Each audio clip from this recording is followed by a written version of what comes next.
Vamos falar um pouquinho sobre fortalezas espirituais. Nós temos tratado aqui sobre a fortaleza da idolatria, quais os fundamentos da fortaleza. Vou repetir um pouquinho hoje, aliás não, amanhã, na próxima quarta-feira. Vou falar um pouquinho hoje sobre como essas fortalezas crescem e como você destrói a resistência espiritual de uma fortaleza. Gente, nós experimentamos resistência espiritual? O que vocês acham? Se existe algo, a Bíblia diz que Satanás estava diante do sumo sacerdote Josué para lhe resistir. O apóstolo Paulo diz: olha, eu bem quis ir com vocês, mas Satanás me resistiu. Daniel, ele ora por 21 dias, um anjo vem e fala assim: você é um homem muito amado, e desde o primeiro dia que você inclinou teu coração para se humilhar e buscar o Senhor, eu vim, mas o príncipe da Pérsia me resistiu.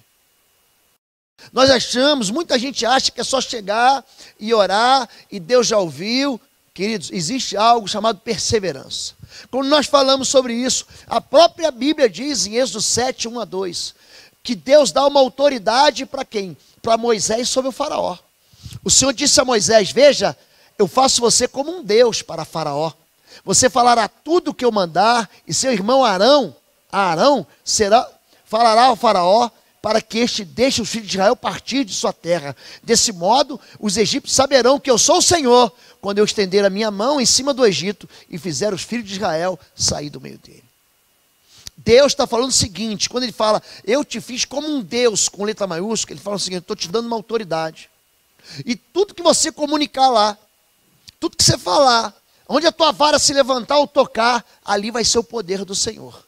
A versão NVI, ela é mais clara, diz assim: eis que te dou a minha autoridade. Veja bem, Moisés, ele vai em nome de Deus, em nome do eu sou, em nome daquele que criou todas as coisas, e mesmo assim, ele experimenta a resistência. Em Êxodo 5:1, Êxodo 7:16, Êxodo 8:1, Êxodo 8:20, Êxodo 9:1, Êxodo 9:13, Êxodo 10:13, ele fala a mesma coisa: deixa o meu povo ir. E o faraó diz: não deixo. Quantos de nós estamos esperando uma libertação, uma resposta, o fim de um cativeiro por tanto tempo? Quantos de nós, tanta gente já desistiu de caminhar, porque uma das características do vencedor é não abandonar a trincheira. Uma das características daquele que vence é o quê? Não bater em retirada, é a perseverança. Quando você persevera, Abraão, ele perseverou na fé, e por isso que ele foi pai com 100 anos. Aqui, tem muita gente que fala assim: não, já orei uma vez, eu não vou precisar orar mais, a Deus não deu, é porque Deus não quis. Pessoas que impressionaram Deus, foram pessoas que não desistiram.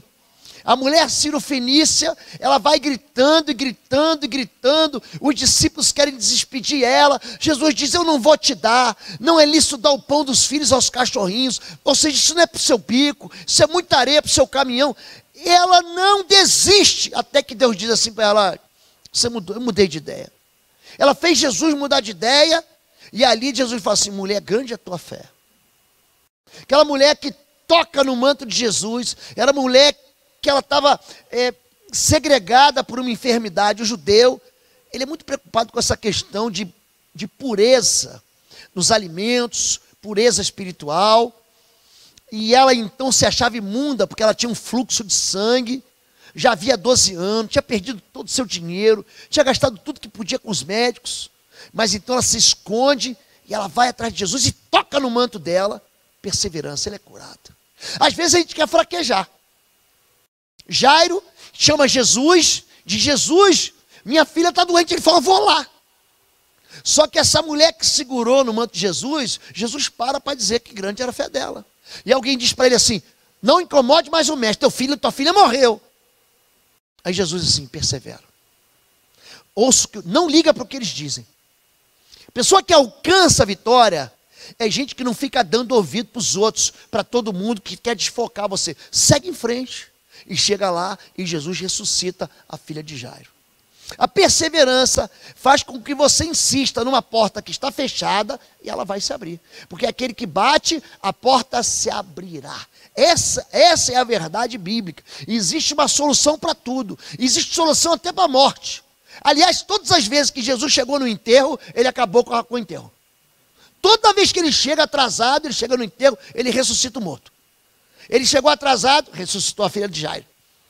Ele chega lá na viúva de Naim, Naim é uma cidade muito próxima a Nazaré, caminho de Nazaré. Você chega lá, estava lá o menino, no moço, filho da viúva morto. Jesus toca nos que e fala, se levanta menino, o menino ressuscita. Aí ele chega lá, mas Lázaro está morto há 4 dias. Não, vamos lá, porque ele está ressuscitado. Lázaro vem para fora, eu vou ressuscitar ele. Então já tem solução para tudo com Jesus, mas você tem que perseverar. A autoridade do céu, ela deve ser exercida na terra. Em Marcos 1 e Marcos 11, a pergunta é a mesma. E todos se admiraram a ponto de perguntar entre si, dizendo, que é isto? Que nova doutrina é esta? Pois com autoridade ordena aos espíritos imundos e eles desobedecem. Veja bem, Jesus, ele ordena a um problema. Ele não está dando ordem para Deus, mas ele dá ordem à circunstância. Ele ordena ao espírito imundo. Ele dá uma ordem, sai, e os espíritos imundos batem em retirada. Existe, gente, resistência espiritual? Claro que existe. Em Marcos 9, igualzinho em Mateus 17, os discípulos trazem o filho de um homem que estava enfermo e não conseguem curá-lo. O homem vem, ó, eu trouxe para os teus discípulos, eles não conseguiram curá-lo, ou seja, resistência espiritual. Jesus resolve o problema e os discípulos perguntam, por que nós não conseguimos curar ele? Porque essa casta, esse tipo, essa espécie, essa hierarquia, não sai com coisa alguma. Você manda sair, não sai não, gente. A não ser com jejum e com oração. Claro que existe resistência espiritual, mas com que autoridade estás fazendo essas coisas? Quem te deu autoridade para fazê-las? Jesus aqui, ele gosta de responder a pergunta com outras perguntas. Ele pergunta, o batismo de João era dos homens ou do céu? Aí eles falaram, olha, se a gente disser que é dos homens, o povo vai massacrar a gente. Porque eles pensam que é do céu. E se a gente falar que é do céu, ele vai perguntar, por que não crestes então? Então Jesus, ele fala, não sabemos, então também não vou te responder. Na verdade, a autoridade é um princípio. A autoridade não é uma pessoa, a gente confunde autoridade com poder. A autoridade, gente, é o revestimento que você recebe para governar. Então, por exemplo, nós temos hoje aqui no Paraná um governador que foi eleito legitimamente pelo voto direto, não é isso, gente? Você não foi na urna eletrônica lá e apertou o número dele? Pronto, ele foi eleito. A partir daquele momento, ele recebe autoridade para governo. Ele não é mais forte do que todos os paranaenses juntos, mas a partir desse momento ele recebe um direito de governar. É isso que é autoridade. Então Deus dá o quê? Autoridade ao libertador. Êxodo 21:2. E Deus falou todas essas coisas, todas essas palavras. Eu sou o Senhor, o teu Deus, que te tirou do Egito, da terra da escravidão. Foi Deus que tirou, gente? Foi. Mas quem que ele usou? Ele usou Moisés. Se você pegar o Salmo 70, a Bíblia diz assim, então Deus resgatou Israel do Egito pela mão de Moisés. Foi Deus, mas quem ele usou? Um homem. Em Atos 19, diz assim, Deus fazia milagres extraordinários pelas mãos de Paulo, de maneira que até os aventais e os lenços eram levados e as pessoas eram curadas. Então, na verdade, Deus, ele dá autoridade para quem?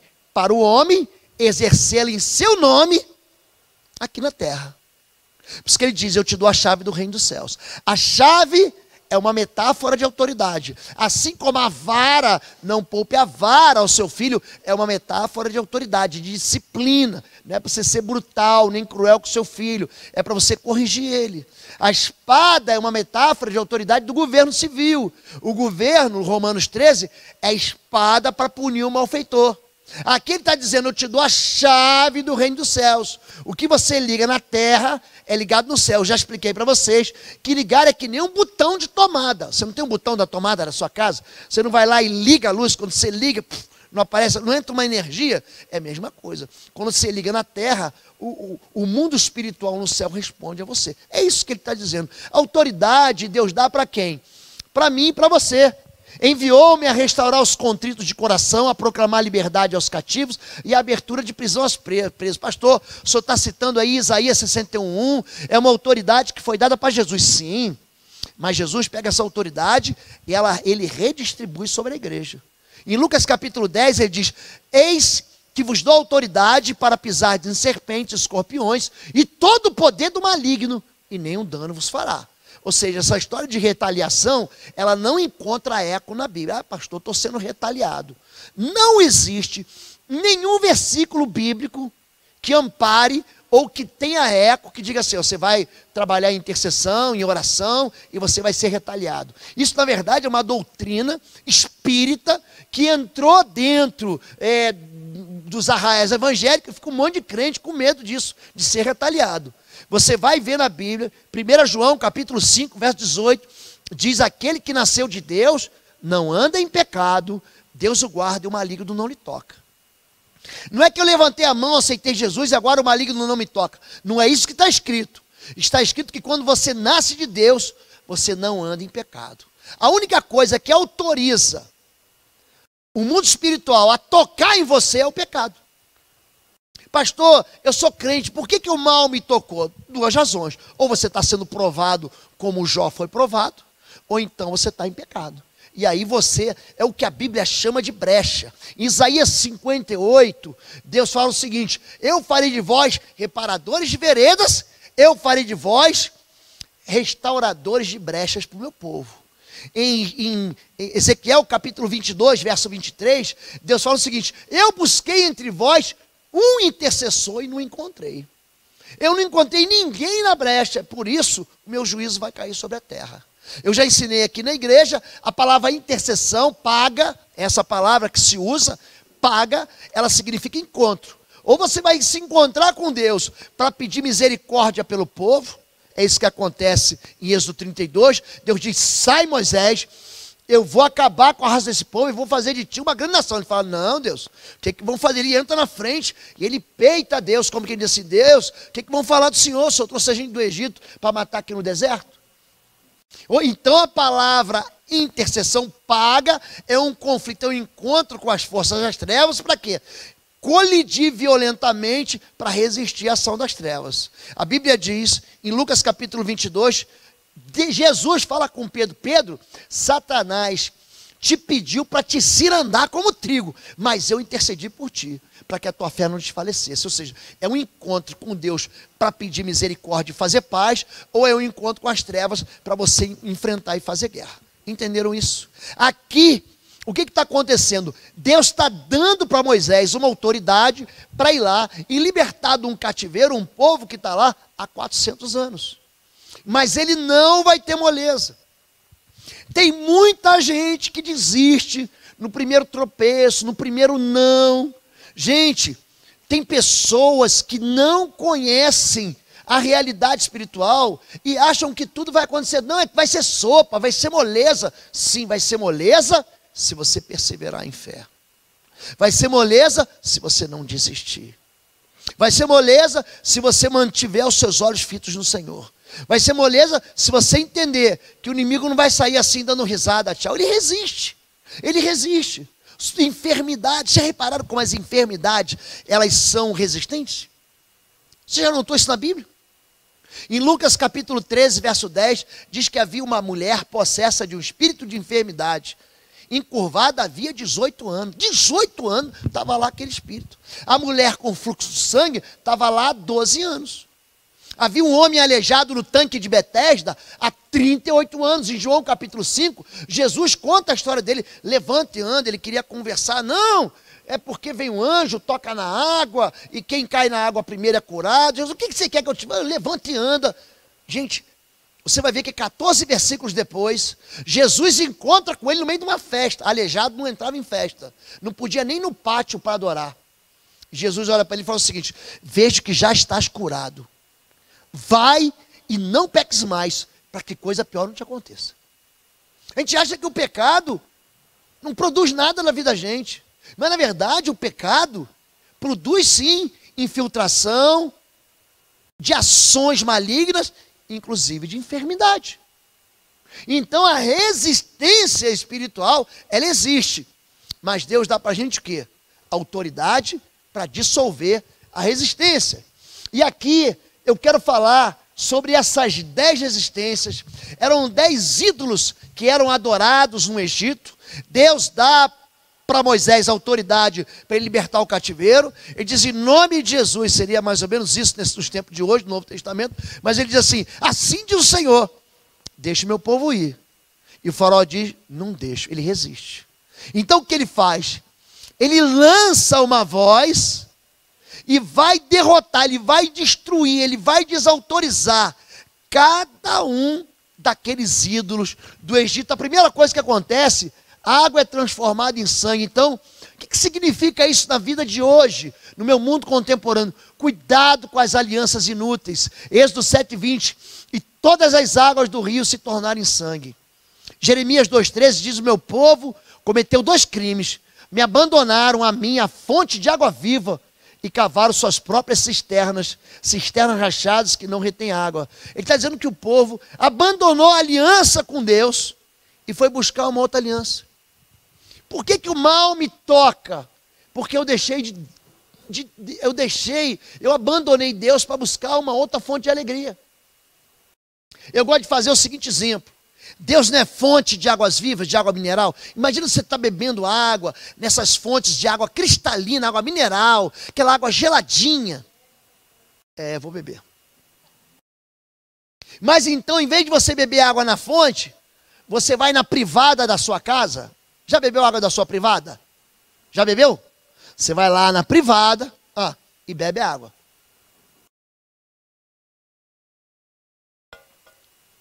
Vai matar a sede? E vai te matar também.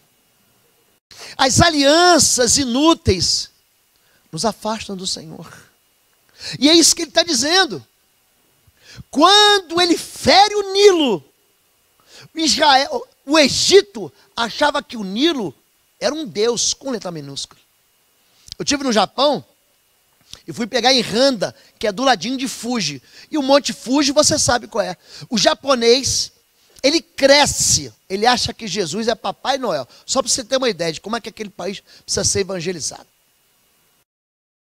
Ele cresce achando que o vulcão que está ali adormecido há 300 anos, no Monte Fuji, ele deve ser adorado. Então, você vai subindo o monte, e lá tem umas colunas de mármore, e as pessoas vão para lá para depositar frutas, para derramar suco de laranja, suco de tomate, levar oferenda. As crianças vão para lá, para quê? Para apaziguar a maldade daquele, entre aspas, daquele monte chamado Fuji, para que ele não entre em erupção, para que o Japão não rache ao meio.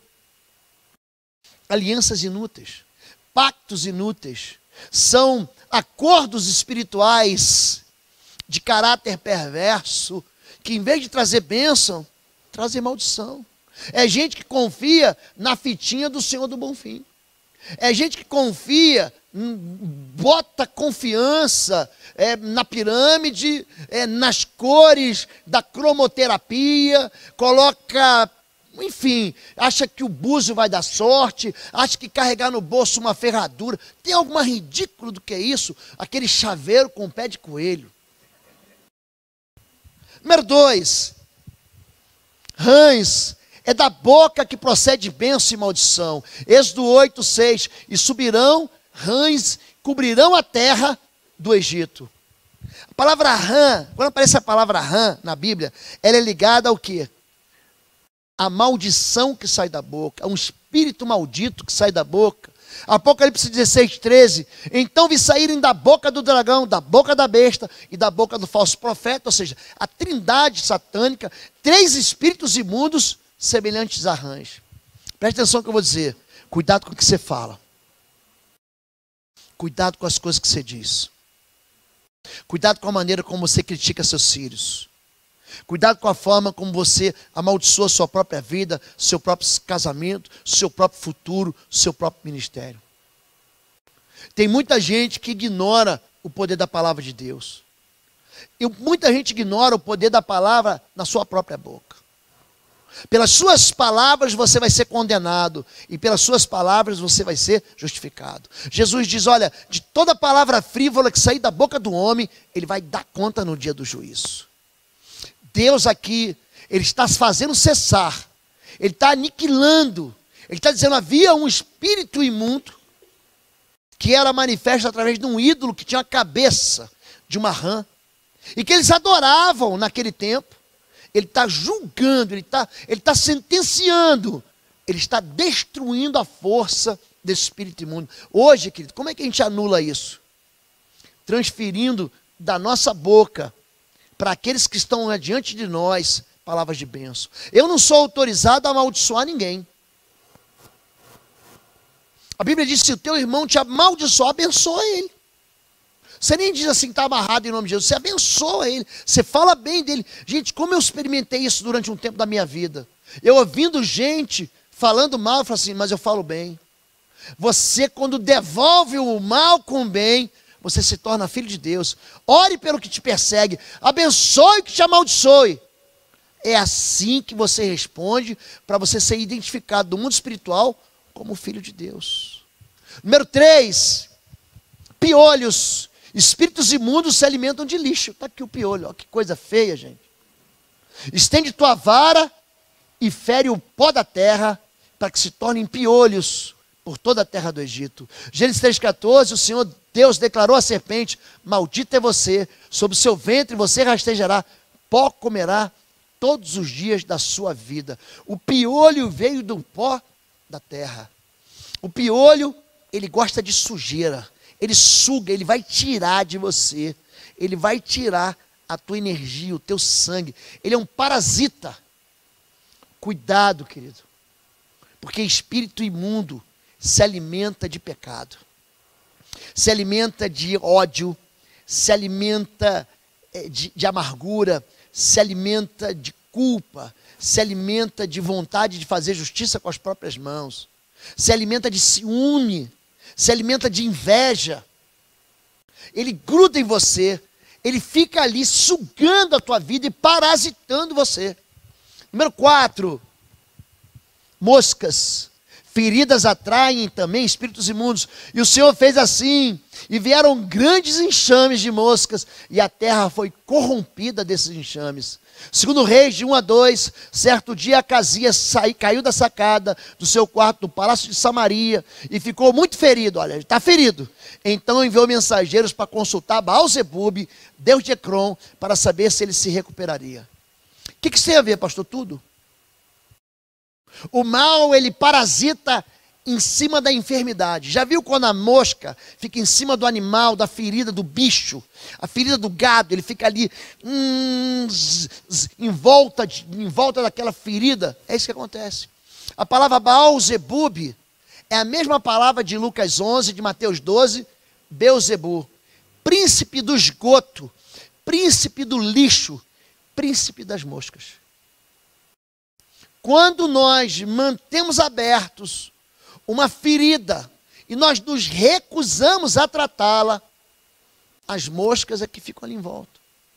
Os cativeiros espirituais são ligados a passados de derrota que nós nos recusamos a perdoar e nos perdoar. O problema é quando eu não perdoo você, e o problema é quando eu não me perdoo. O problema é que quando eu não olho para a cruz, eu não descubro que o meu perdão já está lá. É gente que insiste em ficar voltando ao passado velho e dizendo assim, eu não perdoo, eu não perdoo, eu não perdoo. Para isso Jesus deu para a gente Mateus 18. Mateus 18 é um marco do perdão na Bíblia. Ali Jesus está ensinando, se o teu irmão pecar contra você, vai lá. Você diz, você pecou contra mim. Sabia que você me magoou? Sabia que você me feriu? Sabia que aquilo que você disse me atingiu profundamente? Você não pode fazer fofoca. Você tem que ir lá com ele. Ele vai falar, olha, me perdoa. Eu não sabia que eu tinha te ferido. Eu nem fiz com intenção. Você me perdoa? Não, eu te perdoo, está restaurado. Pedrão falou assim, se meu irmão pegar contra mim 7 vezes? Gente, porque tem gente que pisa em você. Eu perdoarei, Jesus não digo 7, mas 70 vezes 7. Mas se ele não perdoar, você vai lá, se ele não... Porque tem gente que vai falar, sabia que você me feriu? Sabia, fiz de propósito, bem feito.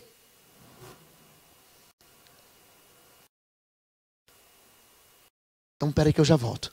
Aí você vai lá, pega mais 2.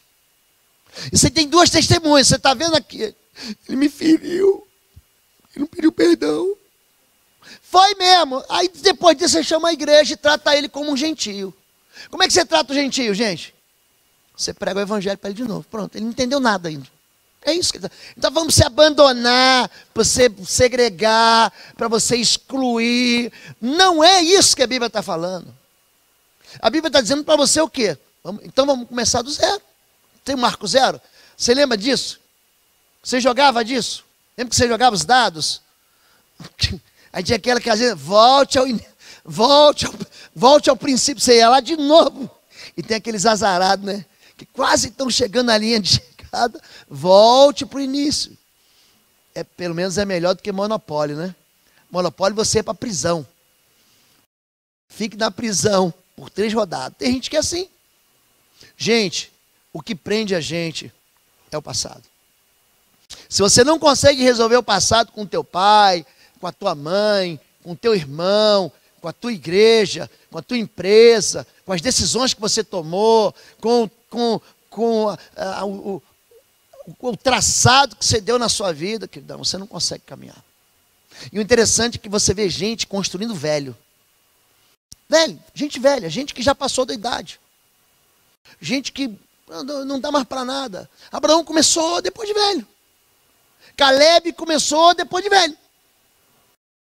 Você conta a história de, por exemplo, nós temos alguns magnatas que depois de fracassarem 1, 2, 30 vezes, depois de velho, eles alcançam as suas chamadas vitórias profissionais. Porque é gente que não desiste.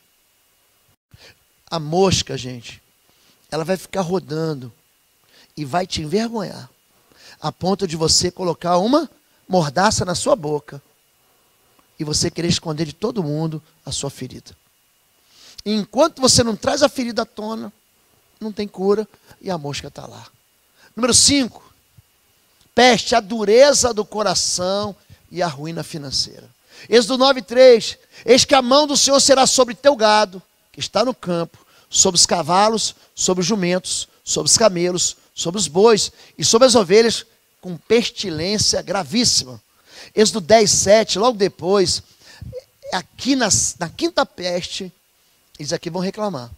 Eles vão dizer, você não se manca ainda, faraó? Acaso não sabes ainda que o Egito está arruinado? As nossas ruínas financeiras, elas vêm da desobediência. Vem da avareza. Vem da ausência do perdão. A pessoa te deve, ela não vai conseguir pagar, vai ficar até pagar o último centavo. Quem vai ficar preso é você. É você. Gente que pega os princípios bíblicos de vitória financeira e jogam no ralo. Eu tenho que empregar aí, sempre que eu prego sobre isso, tem um pessoal que se mexe aí. Eu estou tendo que ensinar de novo que o dízimo não é lei. Não era. Abraão deu o dízimo de tudo a Melquisedeque. Gente, não havia lei. Moisés vem 400 anos depois da lei. Abraão vem 400 anos antes da lei. Depois de Abraão veio Isaac, veio Jacó, veio as 12 tribos, veio José, vieram os 400 anos de escravidão no Egito. Aí que veio a lei. Em Hebreus 7, estou falando de Novo Testamento. Diz que Abraão, ele devolveu o dízimo de tudo a Melquisedeque, que é rei de paz, que o abençoou. Gente, depois daquilo ali, como é que aquele homem cresce? O que as pessoas não entendem é que o dízimo abençoa você. Ah, pastor é ladrão. Não é não, querido, pastor não é ladrão não. Ainda mais em igreja batista. Quem define o salário do pastor, sabe quem é? Você mesmo, é você que decide quanto eu ganho. É você. Tem uma reunião, o CAF reúne, que é a Comissão de Administração e Finanças. Eles é que decidem o salário. Pastor nem mexe no dinheiro, nem toca no dinheiro. Só que aí tem a turma da avareza, que diz assim, não, gente, ladrão, você vai ter em todo lugar. A Bíblia diz que Judas era ladrão, e ele cuidava do dinheiro. Aliás, ele vende Jesus por algumas moedas de prata. Só que isso não pode ser a tua desculpa para você ser desobediente. Porque quando você é desobediente, quem sofre é você. Em Malaquias 3, 8 e 9 diz o quê? Com maldição sois amaldiçoados, vós que me roubais. Deus, ele leva para o lado pessoal. Ele chama isso de roubo. Gente, e é um negócio feio. Não é um negócio feio? Não dá nem para pregar um negócio desse. Mas está na Bíblia ou não está, gente? A Bíblia diz que é no altar que Deus santifica a oferta. É Mateus 23. Eu estou falando de Novo Testamento. Ah, não, naquele tempo era maçã, querido. A viúva velha, a viúva pobre, viúva velha é ótimo. A viúva pobre, ela não trouxe 2 maçãs, ela trouxe 2 moedas. Pequenas, mas 2 moedas. Então Jesus observava como eles lançavam dinheiro. Só que nós temos uma relação com o dinheiro achando que o dinheiro é Deus. Tem gente que trata o dinheiro como Deus. A esperança dele está no Deus dele, que é o dinheiro dele. Ele organiza a vida, tudo para ele é dinheiro, é impressionante. Não dá para falar com ele nesse assunto. Tem uma classe para ensinar para você, para te abençoar. Tem uma classe para te ensinar, chama-se Finanças e Espiritualidade, todo domingo às 9 da manhã, aqui na Avenida Desembargador Guscima, no 772. Venha você também. Número 6, úlceras, a idolatria e as enfermidades. Êxodo 9, 10. E eles tomaram a cinza do forno e Moisés a espalhou para o céu. Olha, gente, ele pegou a cinza e jogou para o céu. E tornou-se em sarna que arrebentava em úlceras nos homens e no gado. Olha Apocalipse 16, 2. O primeiro anjo foi e derramou a sua taça pela terra e abriram-se úlceras malignas e dolorosas naqueles que tinham a marca da besta e adoravam a sua imagem. Aqui, eles adoravam o quê? Um ídolo que era um bezerro de ouro. Essas úlceras, elas tocam não apenas nos homens, mas também no gado. O gado em alguns países ainda, no Nepal, por exemplo, ele é adorado como um deus. Tem um pastor amigo meu, ali de Suzano, pastor Júlio Vertulo. Ele diz assim, nós temos lá algumas igrejas que nós estabelecemos, os nossos missionários não conseguem falar o nepalês, nós desistimos, então nós vamos falando inglês, ganhamos aquele povo para Jesus, eles mesmos se tornam missionários e vão pregar. Mas ali, pastor, ali o gado, ele funciona como um deus daquele povo lá. Eles adoram o gado. A idolatria traz enfermidade para a sua vida. A idolatria, ela funciona como uma doença na sua vida. Tem gente colocando fé naquilo que é inanimado. A idolatria tem muitas formas. Tem gente que acha que o poder está no óleo. Pastor, unge esse óleo para mim. Tem gente que o poder está no vale do sal grosso. Tem gente que acha que o poder está nas pessoas. Gente, o poder está em Deus. É Deus quem cura. Não existe óleo que cura. Existe a fé de um homem que unge com óleo. Mas é Deus que cura, querido. Esse negócio de você dar para aquilo que é inanimado poder, chama-se idolatria, animismo. É quando você oferece aquilo que não tem ânimo, um poder que ele não tem. Eu vou colocar um galho de arruda aqui para o meu time não perder. Vai funcionar, gente? Hein, gente? Não ia falar o nome de um time, mas eu não vou falar. Número 7. Aliás, deixa eu falar um pouquinho aqui. Sobre enfermidade. Tem muita gente que não é curada da sua enfermidade. Já viu assim, ferida que não fecha? Pastor, tem uma ferida que não fecha. Eu tenho uma enfermidade, pastor, sem diagnóstico médico claro. Repara na Bíblia que a rebelião, ela é ligada à questão da enfermidade. Já notaram isso? Em Números 12, Deus diz assim para Miriam. Miriam era gente boa ou não era, gente? Ela era 10. Profetiza ou não era profetisa, gente? Era. Miriam era profetisa. Só que é o seguinte, Deus levanta o irmão caçula, Moisés. Foi Miriam que falou para a filha de Faraó, tem uma ama aí que eu conheço que pode amamentar o menino. Salvou o menino ou não salvou, gente? Manteve o menino ainda com Joquebede ou não manteve? Ali Moisés, sendo criado por Joquebede. Foi. Ela bênção. Só que ela não quis ficar no lugar dela. Ela começa o quê? Se aborrecer. Também quero liderar. Deus fala comigo também. Eu sou melhor do que Moisés. Gente, Deus dá uma bronca nela, gente. Ainda bem que quem fala é mulher. Homem geralmente fica quieto, né? A mulher está reclamando. Então ela foi reclamar para Arão. Era Arão também não. Arão não estava livre, não, mas Arão ficou caladinho. Só que ela foi falar, gente, quando ela fala. Pega Números 12, verso 2. Deus fala o seguinte, olha, quando eu levanto profeta em Israel através de sonhos e visões, eu falo com ele, mas assim não é com meu servo Moisés. Quando eu falo face a face, eu vou colocar uma enfermidade nela, ela vai ficar uma semana fora do arraial. Para ela se arrepender. Gente, ela fica leprosa na hora. Repara Apocalipse capítulo 2, verso 12, 11 e 12. Eu tenho contra ti que tolera Jezabel, uma rebelde. O espírito de Jezabel é muito comum manifestar. Tenho contra ti que tolera Jezabel, mulher que se diz profetiza. Ela se auto-intitula, ela se acha. Ela se auto-intitula, profetiza e não é. Vou colocar ela numa cama, até que ela se arrependa. Então tem muita gente sofrendo enfermidade, por quê? Rebelião, não perdoa. Já orei para uma senhora, gente, ela se recusava a perdoar. Eu não perdoo, não perdoo, não perdoo. E na hora que ela liberou perdão, passou uma semana, duas, aquelas perebas da perna dela, tudo curado. Não tem a ver com o pastor, não tem a ver com coração de pastor, tem a ver com um coração que se inclina ao perdão. Número 7, fogo e granizo. O juízo de Deus sobre o pecado, Êxodo 9, 23. E Moisés estendeu sua vara para o céu. Ele só apontou para o céu.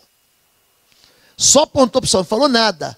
E o Senhor deu trovões e granizo, e fogo corria pela terra. E o Senhor fez chover granizo sobre a terra do Egito. Apocalipse 8, 7 é um outro. Eu sempre recorro a Apocalipse 8, 7, por quê? Porque vai ser como nos tempos do fim.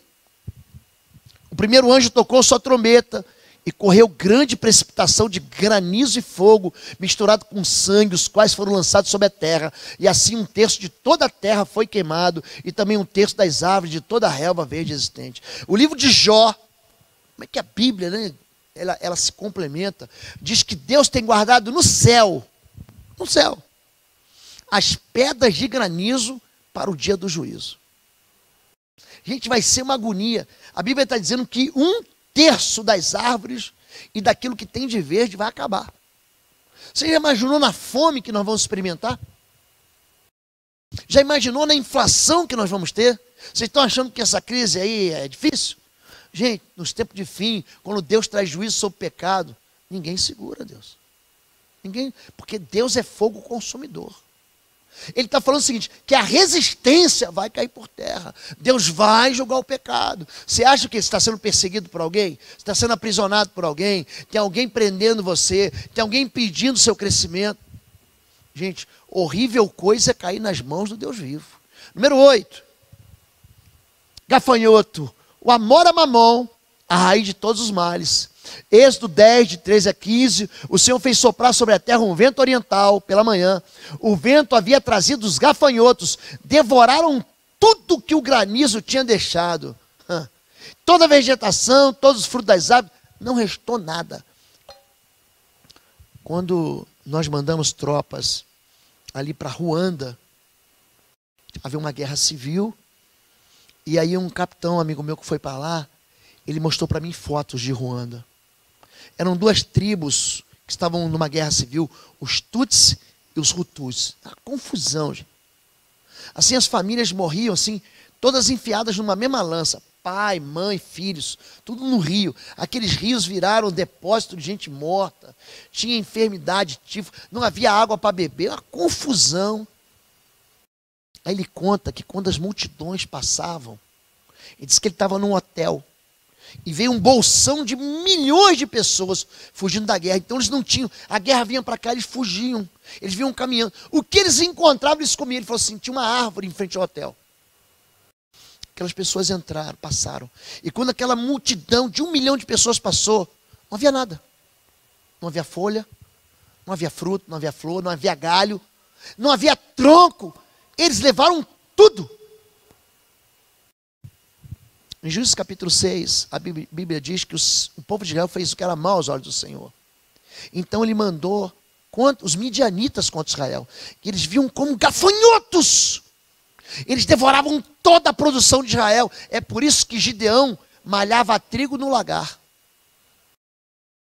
Pastor, eu estou escondendo. Não tem dinheiro saindo de tudo que é lugar. 1 Timóteo, capítulo 6, verso 10 diz: o amor ao dinheiro é a raiz de toda espécie de males. Toda espécie de males. Todo tipo de males vem dessa questão. E Deus vai julgar isso. Você acha que Deus não empobrece as pessoas? Segundo Crônicas, diz assim: eu sou o Senhor. Em mim está o engrandecer e o enriquecer. Isso está na mão do Senhor, gente. E tem gente que acha assim: não, eu vou colocar minha casa no ninho alto. Eu estou protegido. Está protegido? Tem gente que não consegue se proteger nem da Lava Jato. Vai se proteger do Senhor? Vai? Cuidado em quem você confia. Quando meu filho teve câncer, ele tratou no Instituto Boldrini de Campinas. Fica num bairro ali, perto de Campinas, em Campinas, chamado Barão Geraldo. Havia um cantor muito famoso naquela época. Era uma dupla, Leandro e Leonardo. Vocês lembram disso? Lembram disso? Você lembra que teve um que morreu? Quem foi que morreu? Estava no hospital com meu filho. Meu filho na ala infantil, a gente duro. Pensa um povo duro. Eu tinha gastado tudo. Eu não tinha um centavo no bolso. Eu não tinha dinheiro para colocar gasolina no carro. O irmão Eliezer, que foi membro dessa igreja aqui, Eliezer Escobar, eu não tinha carro. Ele pegava o carro dele, um Tempra. Tem tempo, né, gente? Ele falou assim, me dava o Tempra, ele me dava o tanque cheio, ele me dava um celular daquele tijolão que a gente não tinha. Assim, leva que é teu. E me dava dinheiro para eu voltar. Porque se ele não me desse dinheiro, não tinha dinheiro para botar gasolina para voltar. A gente passando uma situação, gente. Porque você gasta todo o teu dinheiro com o quê? Com remédio para o teu filho ser curado. É câncer. Chega uma hora que acabou teu limite do banco, você não tem mais nada. Gente, eu só tinha o Senhor. Chega uma hora, gente, que Deus coloca a gente num lugar. Ou você vai confiar no Senhor, ou então você está acabado. Eu gosto de Deuteronômio 8. Eu te levei para o deserto. Fui eu que levei você para o deserto. Eu te deixei passar fome. Eu te humilhei. Fui eu que fiz isso. Para você entender que nem só de pão vive o homem, mas de toda a palavra que sai da boca de Deus. Leandro morreu. Eu me lembro dos helicópteros chegando. Quem é? Não, está vindo buscar ele, está vindo levar ele. Você acha que o dinheiro compra tudo? Acha? Querido, vou falar uma coisa para você. Se você coloca a tua confiança no dinheiro, quando o teu dinheiro acabar, a tua felicidade acaba. É por isso que tem gente que se mata quando a bolsa de valores cai. Lembra do crack da bolsa? Isso aconteceu em 1929, num período entre guerras. Isso aconteceu em 2008. Agora, gente. Wall Street, o povo se jogava lá de cima da bolsa mercantil de São Paulo, ó, caiu. Porque a esperança dele está no Senhor. É por isso que o justo vive pela fé. O livro de Abacuque, capítulo 2, verso 4, diz: o justo pela sua fé viverá. É por isso que ele canta em 3,16. O que ele canta? Ainda que a figueira não floresça.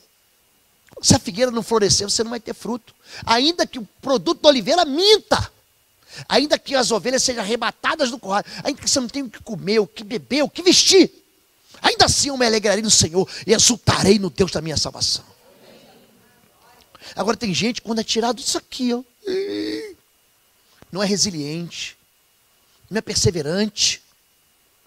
É por isso que Deus tira do coração da gente os ídolos. Ele mata o que tem aqui dentro. Ele derruba os altares onde nós servimos aquilo que não é Deus.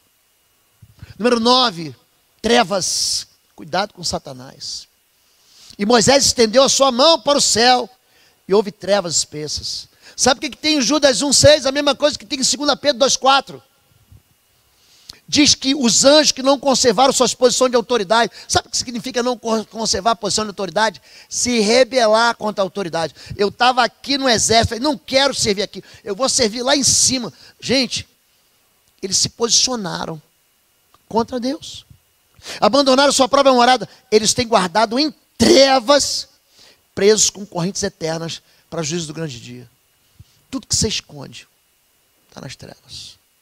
Cuidado com as trevas. O ocultismo, se ocultar as coisas, Não beneficia você, não. E por último, para encerrar, a morte dos primogênitos, o golpe final do cordeiro. Eu passarei pela terra do Egito esta noite, e ferirei todo o primogênito na terra do Egito, desde os homens até os animais, e todos os deuses do Egito farei juízo. Todos eles que você confia, seus falsos deuses, eu vou fazer juízo. Eu sou o Senhor, e aquele sangue vos será por sinal, o sangue nos umbrais, nas casas em que tiverdes, vendo eu o sangue, passarei por cima de vós, e não haverá entre vós praga de mortandade, quando eu ferir a terra do Egito. João 29, no dia seguinte, João viu a Jesus, que vinha para ele, e disse: eis o Cordeiro de Deus que tira o pecado do mundo. Olha para mim, só tem uma esperança para a gente, é o sangue da cruz. Eu e você, nós não prestamos, não. Não existe salvação em nós. A salvação está no Cordeiro. A Bíblia diz em Marcos capítulo 10, é impossível ao homem salvar. O homem não pode se salvar. É impossível ao homem salvar-se. Mas a Deus tudo é possível. A salvação vem do Senhor. Não vem porque a gente é bonzinho, porque a gente é competente, porque a gente é especial. Não vem porque a gente é bonitinho. A salvação é um presente do céu. E se você pensa que você é um derrotado, que você está no exército do Cordeiro. Sobre a sua vida está o sangue da cruz.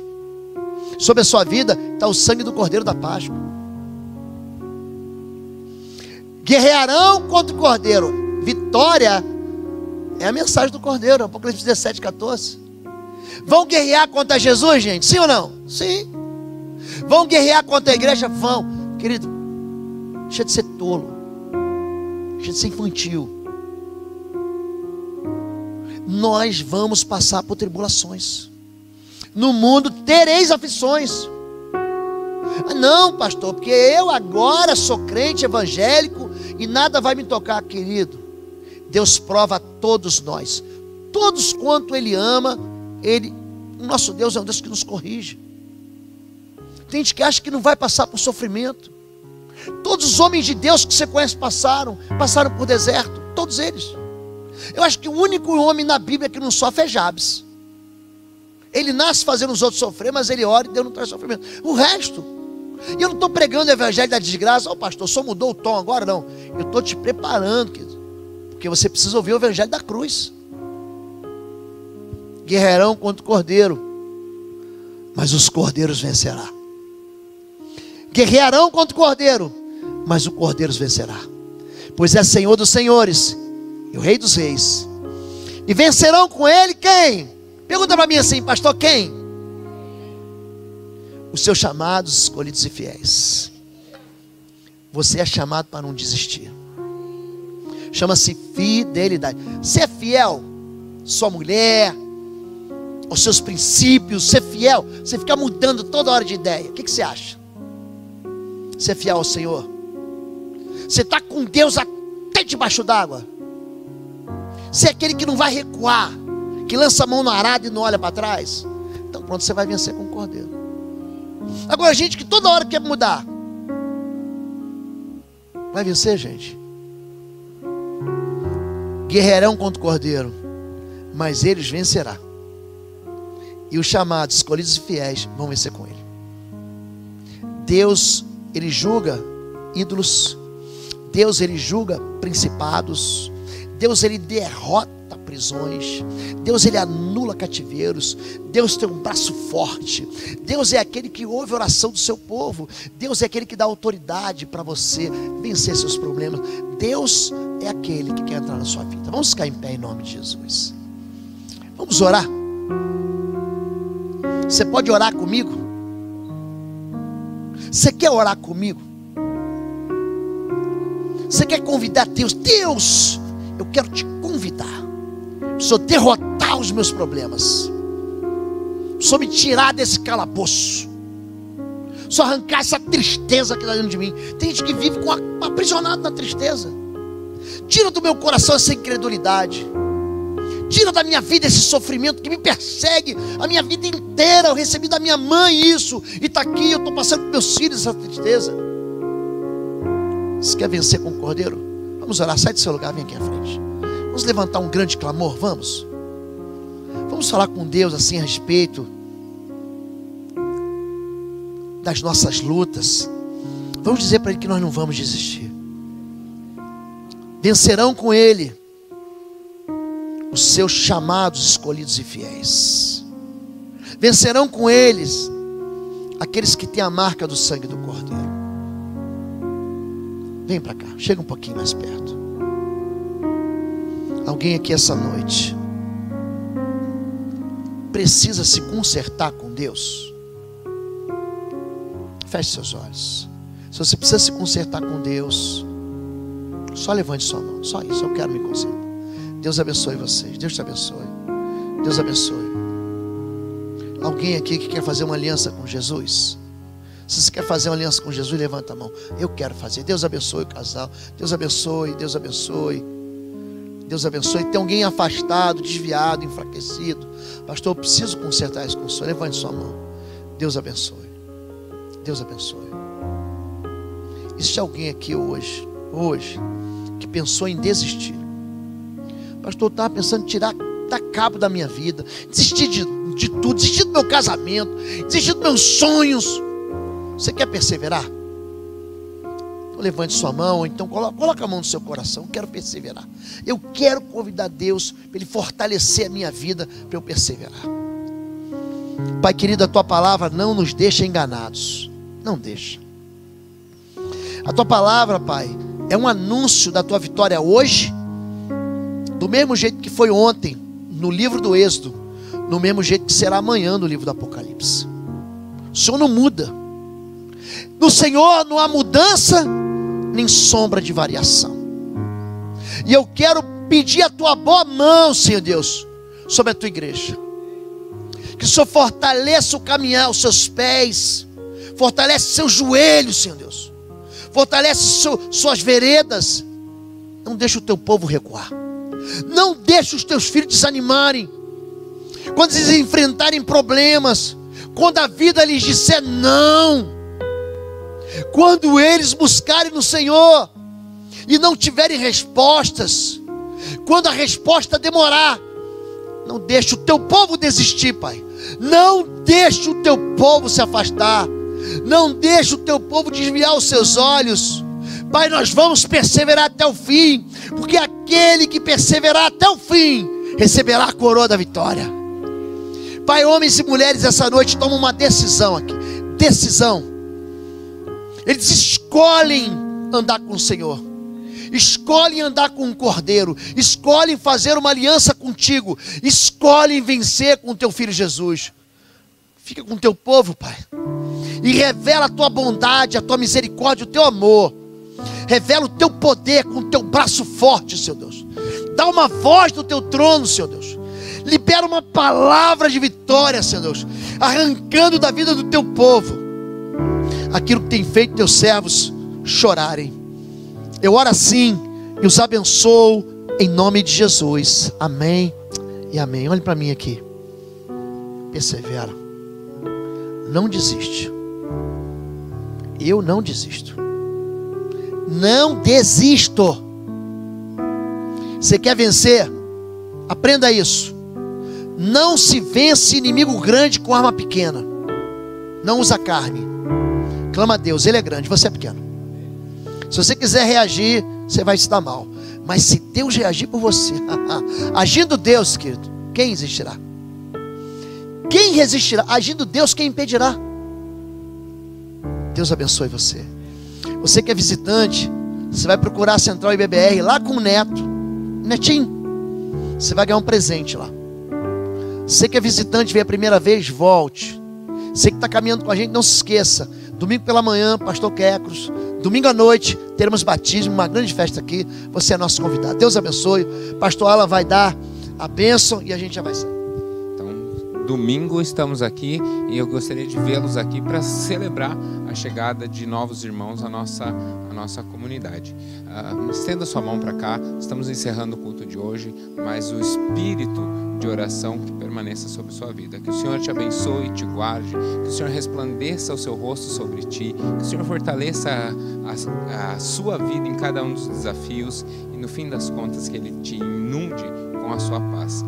Nós estamos encerrando agora o nosso culto. Hoje passamos um pouquinho do horário, você vai em paz, mas domingo de manhã eu gostaria de vê-los aqui ouvindo o pastor Kécros e à noite fazemos uma grande festa para recebermos novos irmãos. Que bom chegar num ambiente assim, em que o Senhor é exaltado e eles vão pertencer a uma comunidade de fé com esses belos rostos, recebendo-os como irmãos. Vamos em paz e agora para nossas casas. Você que está nos ouvindo pela internet também, nós desejamos que você, podendo estar aqui, você é muito bem-vindo à nossa igreja. Deus abençoe a cada um. Vamos em paz.